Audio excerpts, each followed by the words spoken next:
സ്വാലിഹ, മലപ്പുറത്തെ സംബന്ധിച്ചിടത്തോളം ഈ പറഞ്ഞതുപോലെ തന്നെയാണ്, കണ്ണൂർ പോലെ തന്നെ വളരെ ആവേശത്തോടു കൂടി തന്നെയായിരുന്നു മലപ്പുറം ജില്ലയും കഴിഞ്ഞ ദിവസം കൊട്ടിക്കലാശത്തിലേക്ക് കടന്നിട്ടുണ്ടായിരുന്നത്. ഇന്നിപ്പോൾ നിശബ്ദ പ്രചാരണമാണ്. സ്ഥാനാർത്ഥികൾ ഒപ്പം തന്നെ മറ്റു നേതാക്കളൊക്കെ ഏത് രീതിയിലാണ് ജനങ്ങളെ കാണുന്നത്? കാരണം നാളെയാണ് പോളിംഗ് ബൂത്തിലേക്ക് പോകുന്നത്. അവസാന വോട്ടും തങ്ങളുടെ പെട്ടിയിലാക്കുക എന്നത് തന്നെയാണ് ഓരോ ആളുകളുടെയും ലക്ഷ്യം. ഭദ്ര, തീർച്ചയായും മലപ്പുറത്ത് ഒരു മാസക്കാലത്തെ പരസ്യ പ്രചരണത്തിന് ശേഷം വലിയ ആവേശം നിറഞ്ഞ ഒരു കൊട്ടിക്കലാശവും ഇന്നലെ നമുക്ക് കാണാൻ കഴിഞ്ഞിരുന്നു. ഇന്നും പരമാവധി വോട്ടർമാരെ നേരിട്ട് കാണാനുള്ള ഒരു ശ്രമം തന്നെയാണ് സ്ഥാനാർത്ഥികളൊക്കെ നടത്തുന്നത്. മുന്നണികളുടെ പ്രവർത്തകരൊക്കെ സ്ക്വാഡ് പ്രവർത്തനങ്ങളുമായി ഒക്കെ ഇന്നും മണ്ഡലത്തിൽ ഈ വാർഡുകളിലൊക്കെ വളരെ സജീവമാകും.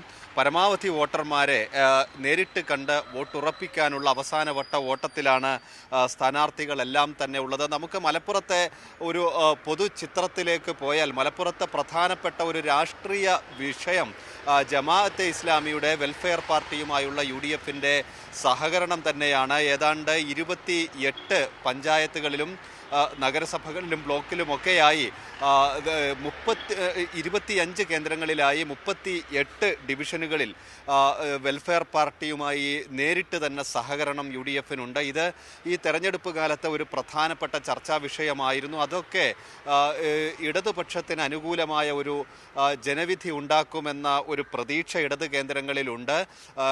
നമുക്കറിയാം, മലപ്പുറത്ത് UDFിന് വലിയ ഒരു ആധിപത്യമുള്ള മേൽക്കൈയുള്ള ജില്ല കൂടിയാണ്. പക്ഷേ ഇടത് സർക്കാരിൻ്റെ വികസന നേട്ടങ്ങൾ, അതോടൊപ്പം ഇത്തരത്തിലുള്ള രാഷ്ട്രീയ വിഷയങ്ങൾ, സംഘപരിവാർ വിരുദ്ധ വോട്ടുകളൊക്കെ ഇടതുപക്ഷത്തേക്ക് എത്തുമെന്ന ഒരു പ്രതീക്ഷ ഇടത് കേന്ദ്രങ്ങളിലുണ്ട്. വലിയ പ്രതീക്ഷയിൽ തന്നെയാണ് നേതാക്കളും സ്ഥാനാർത്ഥികളും ഒക്കെ നമുക്ക് ഇന്നലെ കാണാൻ കഴിഞ്ഞത്. മലപ്പുറം ജില്ലാ പഞ്ചായത്തിൽ 32 ഡിവിഷനുകളാണ് ഉണ്ടായിരുന്നത്. ഇതിൽ 27ലും UDF ആണ്, 5ഇടത്താണ് LDF ഉണ്ടായിരുന്നത്. ബ്ലോക്ക് പഞ്ചായത്തുകളുടെ കണക്കുകളിലേക്ക് പോവുകയാണെങ്കിൽ 15 ബ്ലോക്ക് പഞ്ചായത്തുകൾ മലപ്പുറം ജില്ലയിലുണ്ട്. ഇതിൽ 12ഇടത്ത് UDFും 3ഇടത്താണ് LDF ഉള്ളത്. നഗരസഭകളും 12 എണ്ണമുണ്ട്. ഇതിൽ 9ഇടത്ത് UDF ആണ്, LDF 3ഇടത്താണ്. ഗ്രാമപഞ്ചായത്തുകൾ മലപ്പുറം ജില്ലയിൽ 94 എണ്ണമുണ്ട്. ഇതിൽ 70ഇടത്ത് UDFും LDF 24ഇടത്തുമാണ്. ഇത്തരത്തിൽ വലിയ മേൽക്കൈ UDFിന് ഉണ്ടായിരുന്നു. പക്ഷേ ഇത്തവണ ചിത്രത്തിൽ മാറ്റമുണ്ടാകും എന്നൊരു പ്രതീക്ഷ ഇടതുപക്ഷ നേതാക്കളെല്ലാം,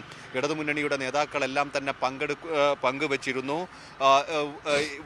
വോട്ടർമാരാണെങ്കിൽ ഇത്തവണ 36,18,851 വോട്ടർമാരാണ് നാളെ പോളിംഗ് ബൂത്തിലേക്ക് പോകുന്നത്. പോളിംഗ് ബൂത്തുകളുടെ ക്രമീകരണങ്ങൾ, പോളിംഗ് സാമഗ്രികളുടെ വിതരണമൊക്കെ അല്പസമയത്തിനകം തന്നെ ആരംഭിക്കും.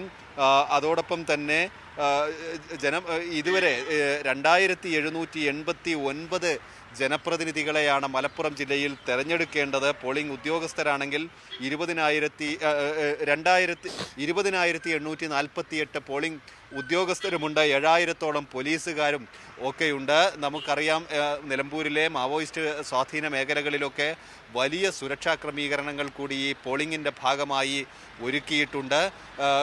എല്ലാറ്റിലുമുപരി വലിയ രാഷ്ട്രീയം ചർച്ച ചെയ്ത പഞ്ചായത്ത് തെരഞ്ഞെടുപ്പ്, സാധാരണ തദ്ദേശ തെരഞ്ഞെടുപ്പുകളിൽ നിന്ന് വ്യത്യസ്തമായി മലപ്പുറം ഇത്തവണ രാഷ്ട്രീയ വിഷയങ്ങൾ കൂടി ചർച്ചയായിരുന്നു. അതിൽ പ്രത്യേകിച്ച് ഈ ജമാഅത്തെ ഇസ്ലാമിയുടെ വെൽഫെയർ പാർട്ടിയുമായുള്ള സഹകരണമൊക്കെ വലിയ ചർച്ചാ വിഷയമായ തെരഞ്ഞെടുപ്പ് കൂടിയാണ് ഇത്. ഭദ്ര.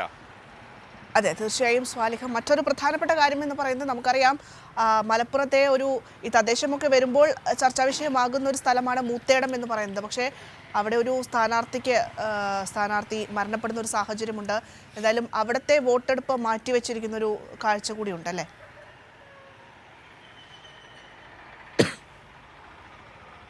തീർച്ചയായും മുത്തേടം പഞ്ചായത്തിലെ കുഴഞ്ഞു വീണ് മരിച്ച സ്ഥാനാർത്ഥി UDF സ്ഥാനാർത്ഥിയാണ് 7ാം വാർഡിലേത്. അത് അവിടെ തെരഞ്ഞെടുപ്പ് മാറ്റിവെച്ചിട്ടുണ്ട്. മറ്റെല്ലായിടത്തും തെരഞ്ഞെടുപ്പ് നേരത്തെ നിശ്ചയിച്ച സമയത്ത് തന്നെ തുടങ്ങി.